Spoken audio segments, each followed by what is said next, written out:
Deixa eu só acrescentar duas coisinhas. Uma é assim, a professora Cida, ela conta um pouco da terceira série, um pouco da quarta série, porque ainda no meio dessas 8 semanas que a gente trabalhou juntas, houve uma mudança política na rede municipal e ela ainda teve que trocar de turma. Mas ela recomeçou, ela estava com a turma dela e depois de 4 semanas ela teve que trocar e ela não desistiu, ela recomeçou.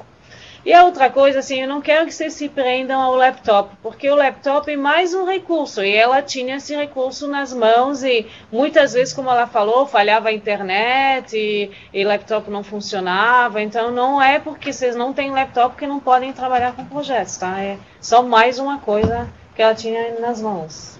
Vamos voltar ao PowerPoint? Então, bom, vamos falar então um pouquinho de aprendizagem ou ensino por projeto, porque quando a gente fala de projeto, muita gente acha que, é o projeto da secretaria, né? A secretaria falou que tem que trabalhar o consumo da água, ou água. Então vem um tema lá de cima da secretaria, chega na escola e a coordenação fala, agora nós vamos trabalhar o projeto água.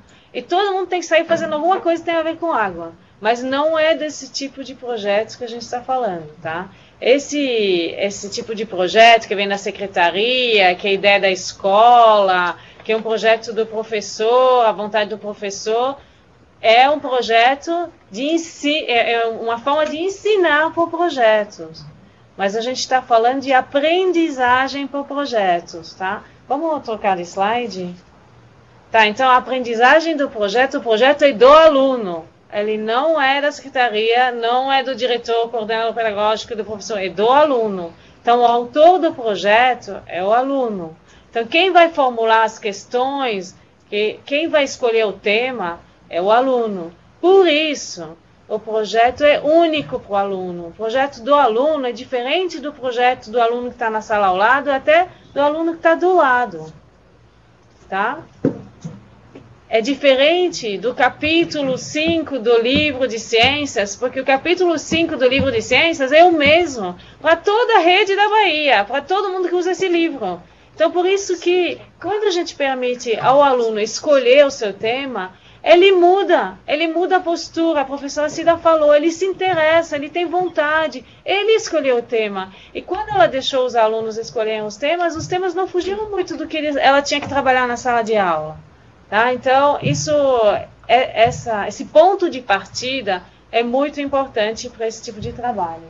Vamos lá? Tá, então, mas que tipos de competências, que competências a gente trabalha? E a professora Cida falou um pouquinho no final que ela não teve o tempo de refletir como é que ela vai avaliar essas competências que ela trabalhou indireta, sem saber, ela trabalhou isso com seus alunos, então ela teria que pensar como que ela vai avaliar. Não é a mesma coisa do que avaliar assim, fazer uma avaliação de matemática. Então eu ensinei multiplicação, então eu vou fazer uma prova de multiplicação ou ver se o aluno sabe multiplicar ou não. Não, ele fez um trabalho, eu não vou aplicar uma prova, eu tenho que avaliar ele ao longo desse trabalho, ao longo desse processo. Então, as competências que a gente acredita que são trabalhadas com esse tipo de aprendizagem por projeto são a curiosidade, a investigação. Olha, agora estou exercendo uma... Não sei se estou conseguindo chegar de longe, desculpa, gente, vou ter que ler um pouco, está muito pequeno lá, né? A investigação, a expressão de dúvidas. Então, como eu faço para explicar que eu tenho uma dúvida? A ideia da professora Cida é que cada aluno pesquisa, lê um texto, tem que resumir. Então, ela trabalhou também a produção de texto, né? Ela trabalhou língua portuguesa. E aí, o aluno, na roda de leitura, teve que explicar, expor para o seu colega o que ele leu e o que ele entendeu, responder a dúvidas. Então, são outras competências que a gente trabalha, certo? A formulação de problemas, porque ele vai fazer uma pesquisa, chega uma hora que ele tem que falar, eu estou pesquisando o quê? O que eu quero resolver? O que eu quero entender melhor? O que está despertando minha curiosidade? Então, a resolução de problemas, o pensamento científico, a comunicação oral, que a professora Cida falou, até comunicação escrita. E quando a gente trabalha em grupos, então tem todo o lado que é desenvolvido quando a gente coloca os alunos em grupos, que com certeza vocês já devem fazer esse tipo de trabalho. Então, negociação, porque o grupo vai ter que decidir o tema, então tem que negociar, divisão de tarefas, cobrança do outro, né? Argumentação, quando eu não concordo com o meu colega, então eu tenho que argumentar porque eu tenho mais razão do que o outro, certo? Então são várias coisas que são trabalhadas nesse tipo de abordagem, né? Antes de passar a palavra para o professor Ramona, que vai continuar, eu só queria dizer uma coisa, assim, eu sei que trabalhar com projetos pode ser com qualquer tamanho de grupo, pode ser. Tem escolas que fazem projetos da sala toda. Tem escola, Só que quando a gente faz da sala toda, já não pertence tanto ao aluno, porque da sala vira um projeto do professor. Então a gente acredita mais em projetos em grupos pequenos, tá? Na FEBRAS, a gente tem um regulamento da FEBRAS, tá?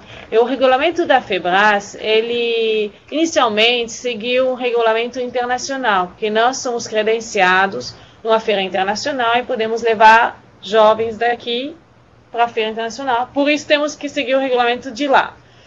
E o regulamento de lá diz que o projeto tem que ser de 1, 2 ou 3 alunos, e não mais. Então, inicialmente, nós adotamos, sem refletir, então, queremos ser credenciados lá, vamos adotar o regulamento de lá. Só que depois de um tempo, e com a experiência da FEBRAS, a gente percebe que realmente um projeto, para um grupo trabalhar bem junto, se tem 3, conseguem dividir e todo mundo trabalhar. Se começa a aumentar muito, 5, 6, aí sempre tem aquele que não faz nada, aquele que encosta no outro, tá? Então, nós recomendamos realmente trabalhar com 1, 2 ou 3.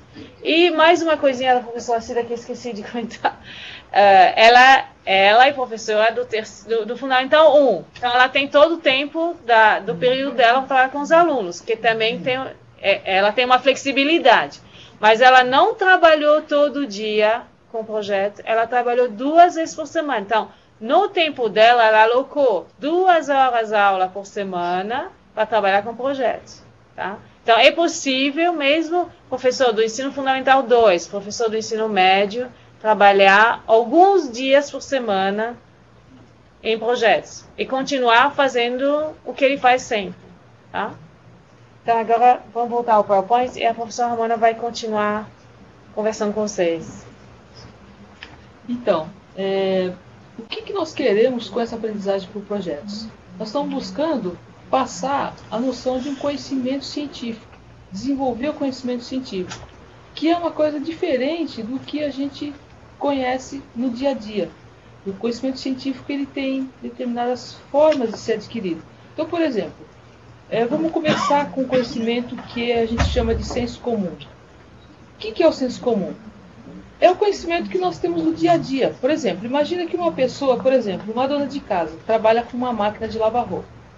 Então ela conhece aquela máquina de lavar roupa, ela trabalha com aquela máquina um dia, então todo dia ela usa daquela forma, sabe que ela coloca roupa, coloca sabão, coloca algum outro tipo de aditivo, e os procedimentos vão acontecendo e normalmente ela está ali acompanhando, porque ela sabe, né, na hora que terminar aqueles ciclos, ela vai pegar aquela roupa e colocar no varal, vai colocar a roupa para secar. Num determinado momento, começa a acontecer um barulho diferente naquela máquina. Então ela percebe, tem algo errado com essa máquina, esse barulho não é comum, esse barulho não pertence a essa máquina. Então o conhecimento que ela tem daquela máquina de lavar roupa é um conhecimento do senso comum, quer dizer, como ela funciona, como ela trabalha, a aparência dela. E quando algo diferente acontece, ela pode dizer assim, esse barulho está estranho, será que essa máquina vai quebrar? É a primeira coisa que a gente pensa, né? Porque quebrar a máquina de lavar roupa na casa de uma pessoa é um desastre relativamente grande, né? Na casa da maioria das pessoas, né? Então, normalmente a pessoa vai se preocupar e dizer, vou preciso chamar um técnico para ver o que está acontecendo com essa máquina. Aí vem o técnico já tem um conhecimento mais especializado, né? Conhecimento técnico, ele sabe as peças que tem lá dentro, como elas funcionam. Ele vai saber identificar de onde vem aquele barulho, se aquele barulho é uma coisa grave ou é só um pequeno ajuste, se aquilo precisa ser consertado imediatamente ou dá para aguentar um tempinho, né? Porque às vezes a pessoa não está com a verba disponível para fazer aquele conserto naquele momento, mas se for uma coisa grave, aí vai ter que dar um jeito. Então, esse é um conhecimento já de um nível um pouco elevado, que é o conhecimento técnico sobre como trabalha aquela máquina e como consertar. Agora, tem um conhecimento que está acima desse, que é da pessoa que projetou aquela máquina. E que fez, e que depois, a partir desse conhecimento, a máquina foi construída. Então, aí que chega no caso do conhecimento, né, o científico, da engenharia, que a pessoa conhece todos os detalhes daquela máquina, quais são os ciclos de processamento, quais são as variáveis envolvidas, como o meu motor tem que funcionar para que ele mexa bem com a máquina, com a roupa, né? Se eu tiver uma máquina de lavar roupa que tem uma velocidade muito exagerada, pode ser que a roupa saia voando, né? Não sei. Então, quer dizer, esses detalhes de construção da máquina, de como opera o ciclo de controle, o circuito lá de controle, é todo um sistema que tem um conhecimento muito mais especializado do que aquele do técnico que conserta a máquina. Ele só vai... Então, esse conhecimento de construir um aparelho, de construir um projeto de pesquisa, é que é um conhecimento científico. Um conhecimento muito mais detalhado e que abrange todos os aspectos relativos àquele conhecimento. E como a gente faz para adquirir, então, esse conhecimento científico? Que vai ser através da investigação científica. Então, para definir o que é investigação científica, nós fomos lá no dicionário, né? Porque para a gente compreender bem uma coisa, a gente tem que saber o que de fato ela é. Então, eu segui esse mesmo procedimento, já que eu vou ensinar sobre conhecimento científico e metodologia, então tem que seguir os mesmos passos. Então, o que é investigação? Investigação, sozinho. É a verificação de um fato por meio de informes obtidos em diversas fontes. Então, tem vários tipos de investigação, né? A gente costuma associar mais investigação ao trabalho da polícia, né? A gente ouve sempre no jornal. Os investigadores da polícia, a polícia está fazendo uma investigação técnica, né? Para descobrir como que aconteceu um determinado crime, um determinado episódio, né? Então, tem que se pergunta para muitas pessoas, se verifica, se observa os indícios. Então, isso é investigação. Fazer uma pergunta dirigida para aquele assunto que a gente quer descobrir. E o que é científico? Científico é relativo à ciência. É uma investigação que procura descobrir por que as coisas são assim, na verdade. Por que as coisas funcionam assim? Como é o procedimento? Como é a evolução de uma determinada investigação, de um determinado fenômeno.